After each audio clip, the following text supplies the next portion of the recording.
Perjalanan saya sebagai seorang penyanyi itu lebih banyak diwarnai sama nggak setujunya orang.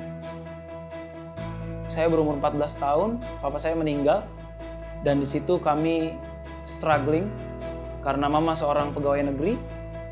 Jadi saya bertumbuh tanpa figur seorang ayah. Saya pun kuliah dengan bantuan keluarga dari mama. Setelah saya lulus kuliah, justru yang tadinya saya diharapkan dari keluarga untuk bisa jadi pekerja, saya memilih untuk jadi musisi.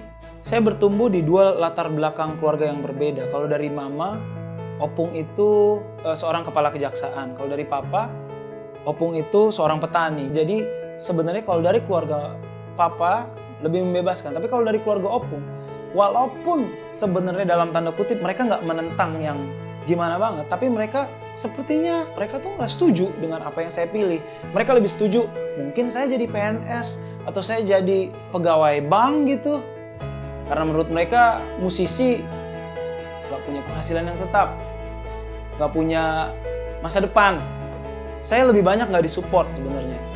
Bahkan mama saya nggak ada yang pernah peduli apa yang saya kerjain gitu. Jadi banyak hal-hal keraguan yang keluarga saya takutkan kalau saya memilih saya untuk jadi musisi.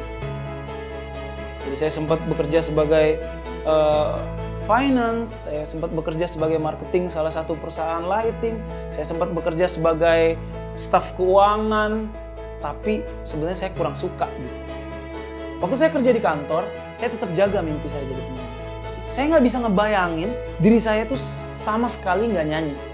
Saya bisa melihat diri saya menyanyi tentang kebaikan-kebaikan Tuhan di dalam diri saya. Dan sampai pada akhirnya saya memutuskan untuk tidak lagi bekerja dan fokus bernyanyi.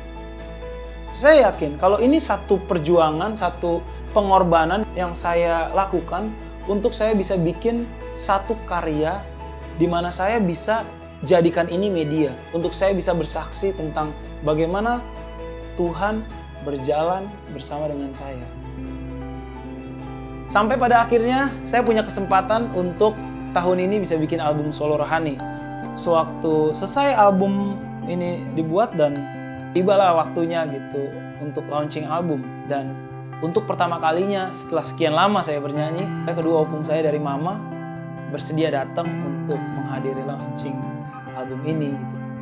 Jadi saya mau kasih tahu buat kalian, kalau keadaan kalian saat ini sepertinya jauh dari apa yang kalian impikan, jangan pernah matikan mimpi hanya untuk keadaan kalian saat ini.